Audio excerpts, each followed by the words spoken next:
Hey, good morning. I just want to have a quick heart-to-heart. I'm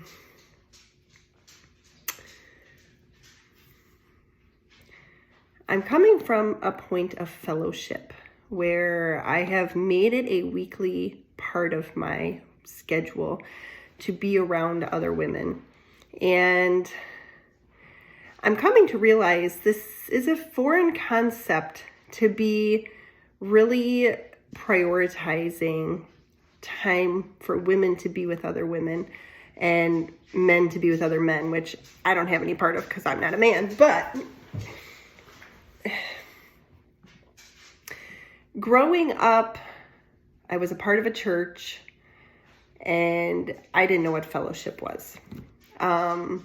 You grow up and you become a part of other communities where fellowship is a big piece. Can I first just define to you what fellowship is? Fellowship is doing life with others. I think that's probably as basic as I could explain it. There's more to it, but the benefits of doing life in a community are huge.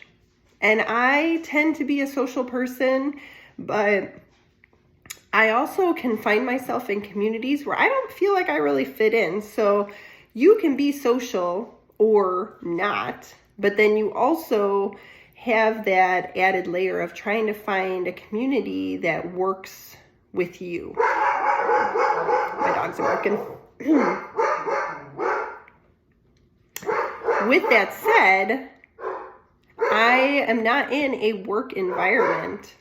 So I don't have community of coworkers, which it's been a long time. I hope this isn't distracting. It's been a long time since I've been in a coworker environment. A lot of times, though, those coworkers serve the purpose of team effort, not necessarily focused on fellowship, because fellowship actually takes time, and we live in a culture that moves quickly and doesn't have a lot of time to pour into relationships. So for a person like me who has actually kind of formed a ministry around relationships, I research marriages, I research mother, father, child connections, family units. I do a lot of research on that. Church interpersonal relationships. I'm observant and I read and listen to podcasts and just, I'm interested in dynamics of relationships. But regardless, relationships are so important, yet they can be kind of tricky to figure out. And if you are in a place where you're looking for relationships and it's hard to find one that's going to work with your schedule and work with, your personality, it can be very daunting. And fellowship tends to be a little bit more structured. So fellowship often does mean that church communities are coming together into smaller groups. And the benefits of it are just amazing.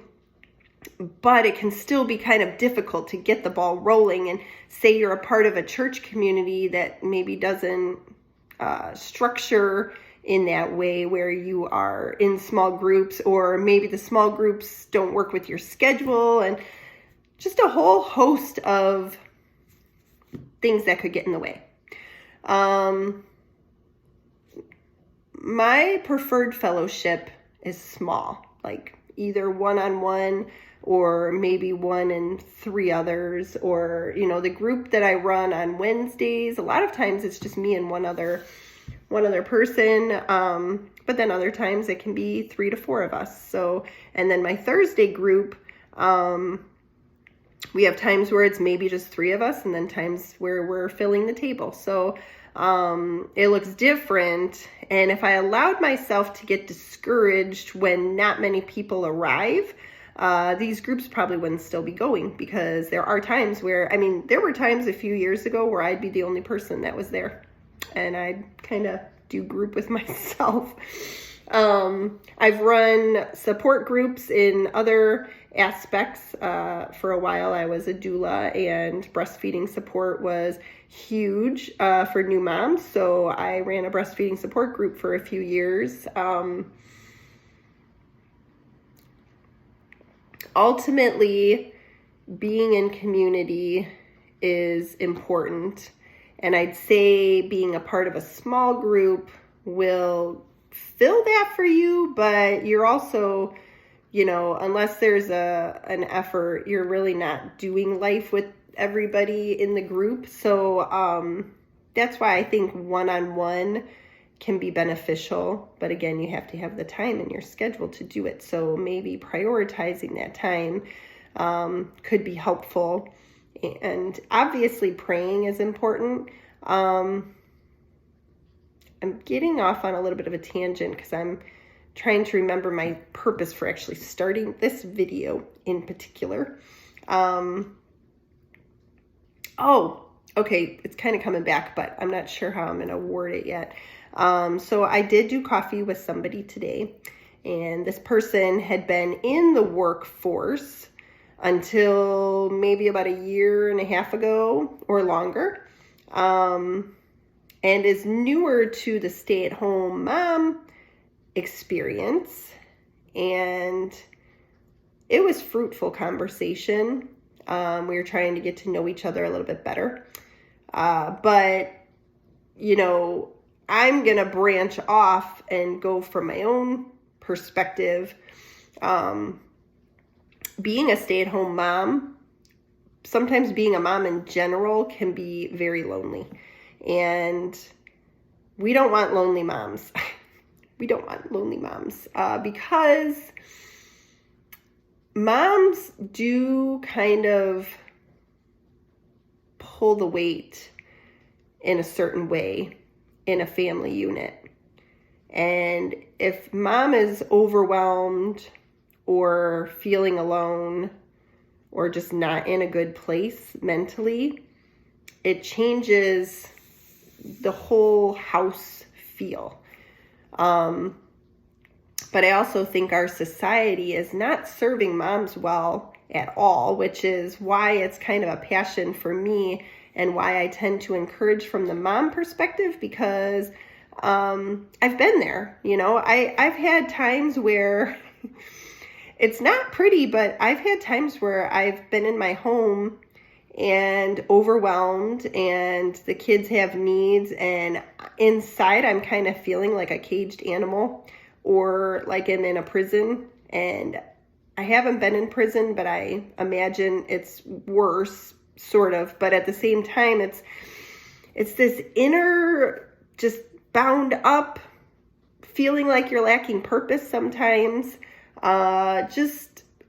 It's not pleasant. And so if offsetting that for people is as simple as being in community, you're going to want to find community, right? Like I said, though, it can be complicated. I mean, I have had countless times where my youngest wants to have a play date with even just kids in the neighborhood, where back in the day when I was growing up, we would go ring each other's doorbells and we'd all get our bikes and we'd ride around the neighborhood, and parents were nowhere around. I mean, this was just a normal part of life, and that is not how life goes now. We aren't really in a neighborhood where, I mean, honestly, we have kids in the neighborhood, but I don't see them outside. And my son definitely still likes to be around other kids, and it's not there. The community is not there for these kids, and the community is not there for moms. And I'm working hard in my own community to break that mold. And it could probably grow so much more if people could kind of get out of their busy hamster wheel cycle. Which, if you're listening to that and you're on the hamster wheel, I highly recommend that you step off. And even if you don't think that you need community, if you're one of those people that gets filled up from alone and quiet time, or you feel like maybe there's too much noise in your world right now anyway, that you can't imagine adding another layer, I'm not going to sit here and tell you that it's wrong. I just know that there are many people who yearn for something that they're not getting. And 1,000% I would recommend befriending Jesus, because he doesn't leave you. And with that, though, I do believe that God fills your life with what you need. And if community is what you need and you're feeling very alone, I do believe that God will provide that for you. And so maybe my best effort is just to encourage you to see that it's a possibility that it might be missing from your life, and encourage you to kind of just branch out a little bit. If you're a part of a church, I would start there, looking into the small groups. If they don't offer what you need, might sound crazy, but I am not opposed to encouraging someone to starting their own group that works with their schedule. And, wasn't it Field of Dreams? If you build it, they will come. I'm just saying, it's possible. And every day is short. And, this life goes. And I've heard countless times testimonies from the deathbed. People don't regret filling their life with community, with being present in their family. That's not the regret that you hear on a deathbed. It's the regret that I worked too much, or I didn't get my kids out there enough, or we didn't seek the simple life enough. We didn't slow down to appreciate. We didn't stop and smell the roses. Those are the types of things that tend to be a regret at the end of a life. And it's because you have hindsight at that point. And so my mission usually is just to kind of introduce the hindsight.